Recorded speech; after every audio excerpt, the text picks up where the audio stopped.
நீண்ட நெடிய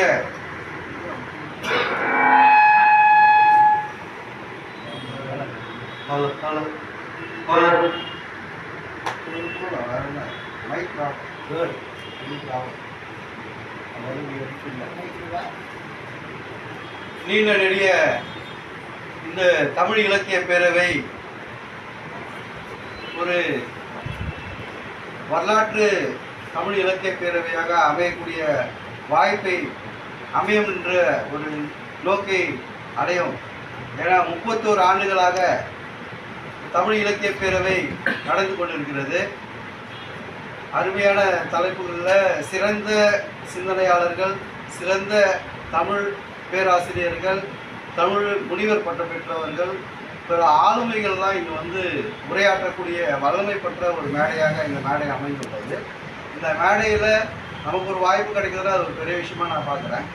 அது இந்த மேடையில் இன்றைக்கி இருக்க தலைப்பு பார்த்திங்கன்னா பெண், அதுவும் கந்தசாமி மணிமேகலை பேராசிரியர் முனிவர் பட்டம் பெற்றவங்க, ரொம்ப சிறப்பாக பேசக்கூடியவங்க, பெண்களுடைய வளர்ச்சிக்காக தன் வாழ்க்கையில் நிறைய பயணம் செய்கிறவங்க, பெண்களுக்கு நிறைய கலை இலக்கியங்களை கற்றுக் கொடுக்குறவங்க, பெண்களுடைய படிப்பில் ரொம்ப கவனம் சேர்த்து அந்த பசங்களுக்கான கல்வியை ஊக்குவிக்கக்கூடிய ஒரு நல்ல சிறந்த ஆசிரியராக அவங்கள பார்க்குறோம்.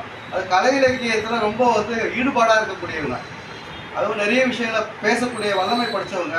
அவங்க நிறைய தகவலோடு வருவாங்க. அவங்க பேச்சை நம்ம கேட்கறதுக்காக இருப்போம். ஏன்னா ஒரு பெண்ணை பற்றி இன்றைக்கி தலைப்புன்றதுனால அவங்க பேசினா அது ரொம்ப கால சிறந்ததாக இருக்குன்றது இருக்கு. ஆனால் இன்றைய தினம் பார்த்தீங்கன்னா உலக தத்துவ ஞானி கார்ல் மார்க்ஸுடைய நினைவு நாள். உலகத்தில் வாழ்க்கை இப்படிதான் நினச்சி போயிட்டு இருந்த உழைப்பாளி வர்க்கத்தில் ஒரு மாற்றத்தை உருவாக்கிய ஒரு சிந்தனையாளர் கார்ல் மார்க்ஸுடைய 143வது நினைவு நாள்.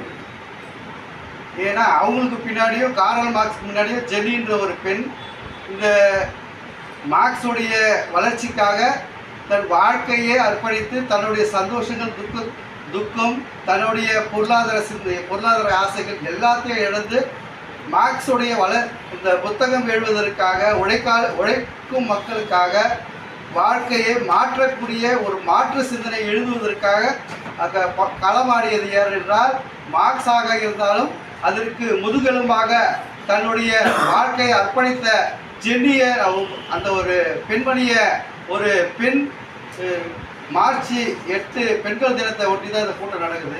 அதனால் அந்த ஜென்னியை நம்ம பேசக்கூடிய ஒரு சூழலை நம்ம பார்க்கிறோம். அது மட்டும் இல்லாத பெண்ணினம் எப்பெல்லாம் அடிமைப்படுகிறதோ அப்பெல்லாம் பல பெண்ணினங்களை உதாரணம் காட்டுவதற்காக நமக்கும் பல வரலாற்று பெண் தியாகிகளும் வீராங்கனைகளையும் நம்ம ஞாபகப்படுத்த வேண்டியது இருக்கு. அது மாதிரிதான் குயிலி என்ற ஒரு பெண். குயிலி என்றது தில்லையாடி வள்ளியம்மை வரலாறு, சிவகங்கை வரலாறு பற்றி பேசக்கூடிய அனைத்து தமிழ் சொந்தங்களுக்கும் இதை பற்றி தெரியும். ஆனால் குயிலி என்பது கொஞ்சம் மறைக்கப்பட்ட வரலாறு தான். ஏனென்றால் அந்த ஒரு பெண் தளபதியாக அன்றைக்கு உலா வந்த குயிலி தன்னுடைய வாழ்நாளில் 1700 சில்லறையிலே தன் வாழ்க்கையில் ஒரு வெடிகுண்டை நிரப்பிக்கொண்டு ஒரு ஆயுத காலத்தில் போயிட்டு தற்கொலை படையாக தன் உயிரை தியாகம் செய்து அந்த சிம்மாசனத்துக்கான ஒரு வரலாற்று வெற்றியை பெற முடியும் என்றால் அது குயிலினால தான் முடிஞ்சதுன்றதை தில்லையாடி வள்ளியம்மையை சொல்லியிருக்காங்க, வரலாற்றில் பதிவு பண்ணப்பட்டிருக்கு. ஏனென்றால் இன்றைக்கு பார்த்தீங்கன்னா இலங்கையில் தான் தற்கொலை படை தன் உயிரை கொடுத்து ஒரு விஷயத்தை வலிமையாக்குவதும் அதை வென்றெடுப்பதுமாக இன்றைக்கு உலக நாடுகள் தான் இன்றைக்கி பார்த்தீங்கன்னா இருக்குது. ஆனால் 1700 சில்லறையிலே இந்த ஆண் வர்க்கத்துக்கே ஒரு முன்மாதிரியாக ஒரு பெண் தன் முதுகில் எண்ணெயை ஊற்றிட்டு வெடிகொண்டத்தில் போய் தன்னுடைய வாழ்க்கையை அர்ப்பணித்து அன்றைக்கு ஒரு வெற்றியை பெற்றுக் கொடுத்தாங்கன்னா அந்த குயிலி பெண் இனத்துக்கே ஒரு எடுத்துக்காட்டு. இன்றைக்கு பல பேர் இன்றைக்கி கவுன்சிலர் ஆனால் கூட மனைவியை இன்னும் தோசை சுட தான் வச்சுட்டு இருக்காங்க. ஆண்கள் தான் இன்னைக்கு எல்லாம் வேலையை செய்துட்டு இருக்காங்க. ஆனால் அப்படின்ற பெண்கள்லாம் இந்த குயிலின்றதை பார்த்தா வரலாற்று மிக்கக்கூடிய சாதனையை எல்லா பெண்ணும் படைக்க முடியுன்றது தான் பார்க்க வேண்டியது இருக்குது. அது மட்டும் இல்லை, தில்லையாடி வள்ளியம்மை அவங்க தென்னாப்பிரிக்காவுக்கு பிழைப்பு தேடி தான் போனாங்க. அப்போது காந்தி அவர்கள் அங்கே போகும்போது அந்த ட்ரெயினில் இறக்கி விட்டாங்க. இந்த விஷயங்கள்லாம் எல்லாருக்கும் தெரிஞ்சு போன வரலாறு தான். காந்தி எப்படி போராட்டத்துக்கு வந்தார், அந்த வரலாற்று எப்படி நிகழ்ந்தது. அப்போது அங்கே ஒரு காந்தி போராட்டத்தை எடுக்கும்போது தில்லையாடி வள்ளியம்மைக்கு 16 வயது தான். ஒரு 16 வயது உள்ள ஒரு பெண் அந்த போராட்டத்தை வலிமைப்படுத்தக்கூடிய ஒரு வல்லமை மிக்க ஒரு பெண்ணாக சிறை பிடிக்கிறாங்க. சிறையில் போய் இருக்காங்க. சிறையில் இருக்க சொல்ல தில்லையாடி வள்ளியம்மைக்கு உடல்நிலை பாதிக்கப்படுகிறது, நோய்வாய்ப்படுறாங்க. சிறை வார்டன் சொல்கிறார், உங்களுக்கு ரொம்ப நோய்வாய்ப்படுற உடம்பு முடியாத இதுவாக இருக்குது, உங்களுக்கு விடுதலை கொடுத்துற, நீங்கள் போயிடுங்கண்ணே. என்னுடைய கோரிக்கை நிறைவேறாத வரை என் உயிரே போனாலும் நான் போக மாட்டேன்னு சொல்லிட்டு அங்கேயே இருந்த ஒரு தில்லையாடி வள்ளியம்மை கோரிக்கை நிறைவேறிய போது தான் வெளியில் வந்து 2 நாட்களை இறந்துடுறாங்க. அப்போ காந்தியடிகள் சொல்கிறாரு, இப்படி ஒரு வைராக்கியமான ஒரு வீர பெண்ணை நான் பார்த்ததே கிடையாது. வரலாற்று மிக்க என்னுடைய சுதந்திர போராட்டத்திற்கு நான் பங்கெடுப்பதற்கு தில்லையாடி வள்ளியம்மை என்ற ஒரு பெண் தான் முக்கிய காரணம் என்ற ஒரு பெரிய அரிய விஷயத்தை அவர் சொல்கிறார். எங்கள் மாயவரத்துலேருந்து போன ஒரு குடும்பம் அங்கே காந்திக்கே வந்து வரலாற்றை சொல்லிட்டு அந்த மாதிரியான வரலாற்று மிக்க பெண். அது மட்டும் கேரளாவில் திருவாங்கூர் சமஸ்தானம் இன்றைக்கு பெண் விடுதலை பற்றி பேசும்போதெல்லாம் நம்ம தோல் சேலை போராட்டத்தை பற்றியும் அதோட வரலாற்றுகளை பற்றி நம்ம பேச வேண்டியது இருக்குது. கேரளாவில் பார்த்தீங்கன்னா பெண்களுக்கான மார்பக வரியை போடும்போது அந்த நாட்டில் இருக்கக்கூடிய பெண்களுடைய மானங்கள்லாம் அந்த அளவுக்கு ஒரு கொடுமையான ஒரு ஆட்சி அங்கே நடந்தது. அன்றைய காலகட்டத்தில் எதெல்லாம் வரி போடணும்னு பார்த்தீங்கன்னா இன்றைக்கி நம்மளுக்கு 2 வீலரில் இது ரோட்டுக்கு வரி, இது ட்ரைனேஜ் வரி, இந்த மாதிரியெல்லாம் போட்டு பெண் உடைய மார்பகத்துக்கு வரி போட்டக்கூடிய வரலாறு. அன்றைக்கு இருக்கக்கூடிய ஒடுக்கப்பட்ட பெண்கள் வந்து தன்னுடைய மார்பகத்தை மறைச்சிக்கிட்டு போக முடியாது, ஏன்னா அது வரி கட்டணும். அந்த வரியும் பார்த்தீங்கன்னா மோசமான வரி. அந்த விஷயம்லாம் பார்த்தீங்கன்னா ரொம்ப கொடூரமான விஷயங்கள். அப்போது தான் நகலின்ற ஒரு பெண் அந்த அதிகாரி வந்து கேட்கும்போது தன்னுடைய 2 மார்பகத்தையும் வாழை இலையில் வெட்டி கொடுத்து அங்கே இறந்து போனதுனால அந்த வரி விலக்கப்பட்டது. இந்த மாதிரியான தன்னுடைய பிரச்சனைகள்லாம் எங்கெல்லாம் ஒடுக்கப்படுகிறதோ அப்போல்லாம் பெண்கள் குரல் கொடுக்கக்கூடிய பெண்கள் இருந்திருக்காங்க. ஆனால் இன்றைக்கு அந்த பெண்கள்லாம் எங்கே இருக்காங்கன்றதான் பார்க்க வேண்டியதாக இருக்குது. அது மட்டும் இல்லை, இன்னைக்கு பெண் ஆசிரியர்கள், இன்னைக்கு நம்ம கந்தசாமி மணிவகைகள்லாம் பெண்ணாக இருக்காங்க, அவங்க நிறைய ஆசிரியர்கள். ஆனால் முதல் ஆசிரியராக மகாராஷ்டிராவில் பூனே இருக்கக்கூடிய சாவித்ரிபாய் பூலே அவங்கள பற்றி நம்ம பேசாமல் கடந்து போக முடியாது. ஏன்னா வரலாற்று மிக்க ஒரு இந்தியாவின் வரலாற்றில் முதல் பெண் ஆசிரியர். அவங்க தன்னுடைய வாழ்க்கையில் பார்த்தீங்கன்னா 9 வயதில் திருமணம். அவருக்கும் ஜோதிராவ் பூலேக்கும் 13 வயசில், அவங்களுக்கும் ஜோதிராவ் பூலேக்கு 13 வயசு, இவங்களுக்கு 9 வயசு திருமணம் நடக்குது. திருமணம் நடக்குதுல ஒரு விளையாட்டு குழந்தையாக திருமணம். அன்றைக்கெல்லாம் பாலிய திருமணம் தான் நடக்கும் அந்த காலகட்டத்திலலாம். அந்த மாதிரி தான் நடந்தது. அவங்களுடைய பிறப்பு பார்த்தீங்கன்னா 1831 ஜனவரி 3 அன்றைக்கி தான் அவங்க பிறந்திருக்காங்க. அந்த காலகட்டத்தில் பிறந்த பெண்ணுக்கு ஜோதிராவ் பூலே வந்து இந்த காந்தின்ற பட்டம் இன்றைக்கி இந்தியாவில் எல்லாருக்கும் தெரியும். இந்தியாவில் எல்லாருக்கும் தெரியும். ஆனால் முதல் காந்தின்ற பட்டம் யாருக்கு கொடுத்தாங்கன்னா ஜோதிராவ் பூலேக்கு தான் கொடுத்தாங்க. யாரும் கொடுக்கல, மக்களே கொடுத்தாங்க. மகாத்மா ஜோதிராவ் பூலேன்றது தான் அவருடைய பேர். அன்னைக்கு காந்தின்ற பட்டத்தை முதல் அதை பெற்றவர் யாருன்னா ஜோதிராவ் பூலே.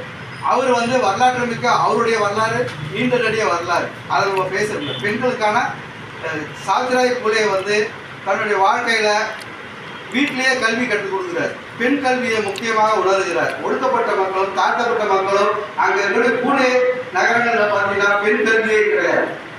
பெண்கள்லாம் அன்றைக்கி வர்ணாசிரம அடிமையில் ஒவ்வொரு பெண்ணும் வீட்டை விட்டு வெளியே வர முடியாது. அன்றைக்கு இருக்கக்கூடிய கொடுமையான அந்த வழிமுறைகளில் பெண்கள் வாழ்ந்து கொண்டிருந்தாங்க. அப்போ பெண் விதவைகள்லாம் ஆகுறாங்க. அதில் பெண் கல்வியை பற்றி இவங்க வந்து தன்னுடைய ஜோதிராவ் பூலே வந்து தன் மனைவி கிட்ட சொல்கிறார். அவர் வந்து கல்வியாளராக ஒரு பள்ளிக்கூடம் நடத்தலான்னு பார்க்குறாரு, அது முடியல. அப்போது தன் மனைவியை தயார் பண்ணி கல்வியாளராக மாற்றுறாரு. ஒரு ஆசிரியர் படிக்க வைக்கிறாரு. அதற்கடுத்து அவங்க வந்து ஒரு ஆசிரியருக்கு படிச்சுட்டு கல்வி கூடம் நடத்துறதுக்கான 1848 முதல் பள்ளிக்கூடத்தை தொடங்குறாங்க. முதல் பள்ளிக்கூடத்தை தொடங்கும் போது அவங்கள கல்வியை கற்றுத்தருவதற்கு விடுவதில்லை. யார் விடுவதில்லைன்னு பார்த்தீங்கன்னா, அன்றைக்கி இருக்க ஆதிக்க சக்தி இந்துக்கள் வந்து அந்த ஜோதிராவ் புலே சாத்திராய் புலே வந்து சாலையில் அங்கேருந்து 1 கிலோமீட்டர் 2 கிலோமீட்டர் அவங்க பள்ளிக்கு போவாங்க. போகும்போது பார்த்தீங்கன்னா கற்களை தீக்கு அடிக்கிறது, தனம் காயப்படுவாங்க. மன காயப்படுறவங்களை ரிலீஃப் பண்ணுவதற்காக கல்வியை கற்றுக் கொடுக்கக்கூடிய சாத்திராய் புலே நாள்தோறும் காயப்படுவாங்க, சாணிகளால் வீசப்படுவார்கள், கையில் கிடைக்கக்கூடிய கண்மூடித்தனமாக தாக்கப்பட்டார்கள். அப்படியெல்லாம் அவங்க தனியாக அவங்க கணவர்கிட்ட நான் இதிலிருந்து எப்படி தப்பிப்பதுன்னு ஜோதிராவ் புலே கிட்டே சொல்லும்போது அவங்களுக்கு ஒரு ஐடியா கொடுக்குறாரு. என்ன சொல்கிறேன், 2 சேலையை எடுத்து செல்லுங்கள், 1 அழுக்கான சேலையை இங்கேயே கட்டி கொண்டு போயிடுங்க, அவங்க எவ்வளோ தான் வீசுவாங்களோ அதெல்லாம் நீங்கள் வாங்கிட்டு நீங்கள் வகுப்பறைக்கு போனோடனே வேறு சேலையை மாற்றிக்கொண்டு உங்களுடைய கல்வி எந்த அளவுக்கு தடைப்படாத நம்ம என்ன லட்சியத்துக்காக நம்ம பயணிக்கிறோமோ அந்த லட்சியம் நிறைவேறணும்னு சொல்லிட்டு பெண் கல்விக்காக முதல் பெண் ஆசிரியரும் அவங்க தான், இந்தியாவின் முதல் தலைமை ஆசிரியரும் அவங்க தான். அவங்க மட்டும் கிடையாது, அங்கே இருக்கக்கூடிய பாத்திமா ஷேக் என்ற பெண் அவங்களும் வந்து ஆசிரியராக வராங்க. முஸ்லீம் பெண்ணிலேயே முதல் இந்தியாவிலேயே 2வது பெண் ஆசிரியர் என்றால் பாத்திமா ஷேக், அவங்க தான் 2வது ஆசிரியர். அது மாதிரி 9 மாணவருக்கு பள்ளிக்கூடம் எடுக்கிறாங்க. அதுக்கடுத்து அந்த பள்ளி ஆர்வத்தில் அந்த ஏரியாவில் இருக்க எல்லா மாணவரும் இவங்க நல்லா சொல்லி தராங்க, எல்லாம் வராங்க. இதெல்லாம் தடையெல்லாம் மீறி தான் அவங்க பெண் கல்வியை ஊக்குவிக்கிறாங்க. அதை மட்டும் அவங்க முடிக்கல. அதுக்கடுத்து பார்த்தீங்கன்னா கடந்து அங்கே விதவைகள் தான் வந்து நிறைய இருக்காங்க. அவங்கள பார்த்தீங்கன்னா அன்றைய காலகட்டத்தில் ஒரு பெண் வந்து 9 வயசில் திருமணம் கொடுத்து ஒரு 12 வயசுலேயே அவங்க வந்து விதவையாக இருப்பாங்க. விதவையாயிட்டாங்கன்னா அந்த குழந்தைக்கு திருமணம் நடந்ததுன்னே தெரியாது. ஆனால் அந்த குழந்தைய மொட்டை அடித்து அதுக்கு பண்ணக்கூடிய என்னென்ன விஷயங்கள் இருக்கோ அந்த வர்ணாசிரம தர்மத்தின் மூலமாக அந்த பெண்களுக்கு என்ன பண்ண முடியுமோ அதெல்லாம் பண்ணுவாங்க. பண்ண சொல்ல அந்த பெண்ணுடைய நிலைமை என்ன ஆகும், அப்படி அந்த பெண்கள்லாம் வந்து காயப்பட்ட இதெல்லாம் பார்த்து அந்த விதவைக்கான மறுவாழ்வு இல்லத்தை நடத்துகிறாங்க. எந்ததெல்லாம் விதவையாக இருக்கோ அவங்களுக்கு வந்து கருவுற்று இருந்தால் அந்த குழந்தையை வளர்ப்பதற்கான ஒரு தொட்டில் குழந்தை திட்டமாக நடத்துகிறாங்க. அந்த குழந்தைங்க வந்து நீங்கள் தேவைன்னா குழந்தை பெற்று எடுத்துகிட்டு போயிடலாம், இல்லை எல்லாரும் எடுத்துகிட்டு போகல அந்த குழந்தைய விட்டீங்கன்னா அவங்களே அந்த குழந்தைய வளர்த்தாங்க. அப்படிதான் ஒரு பிராமண குழந்தைய வளர்த்து டாக்டர் ஆக்கினாங்க.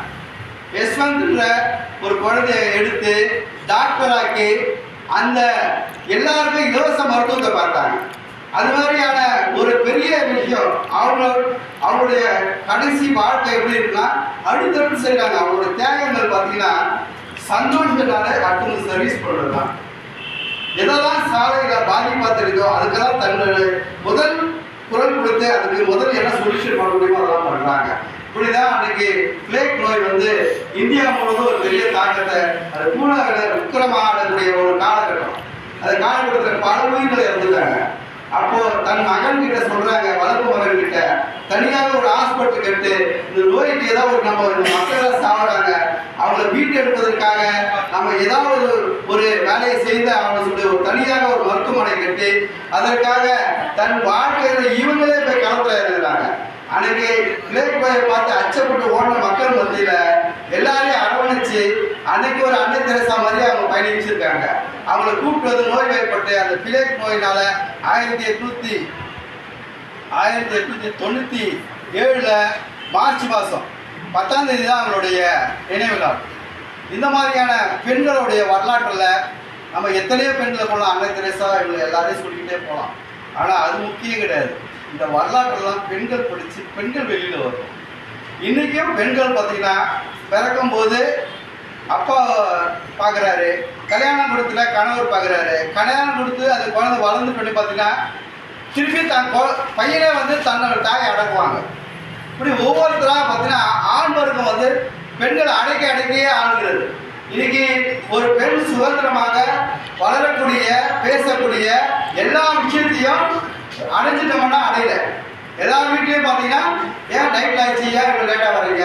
இப்போ பெண் சுதந்திரத்தை பற்றி பேசும்போது இந்த பெண் விடுதலை என்பது இங்கே கேள்விக்குறியதாக இருக்கு. இந்த கேள்விக்குறியாக இருக்கக்கூடிய விடுதலை ஒவ்வொரு மனங்களிலும் விடுதலை ஆக வேண்டும். சாதி எப்படி ஒரு மனநோயோ பெண் விடுதலையும் ஒரு மனநோயாக தான் நீங்கள் இந்த சமூகத்திலையும் கட்டமைக்கப்படுகிறது. இதையெல்லாம் தெரிய வேண்டும் என்றால் ஒவ்வொரு ஆண் வர்க்கமும் தன்னுடைய மனங்களில் இருக்கக்கூடிய அழுக்கான பெண்ணுடைய ஆதிக்கத்தை எடுத்து ஈக்குவலாக அவங்களுக்கு சம உரிமை கொடுப்பதற்காக பெண் விடுதலை முக்கியமான ஒரு சாத்தியமாகக்கூடிய ஒரு பொருள் யாருக்கிட்ட இருக்குன்னா ஆணுடைய மனங்களில் தான் இருக்கிறது என்று வாய்ப்புக்கு நன்றி விடைபெறுகிறேன். நன்றி, வணக்கம்.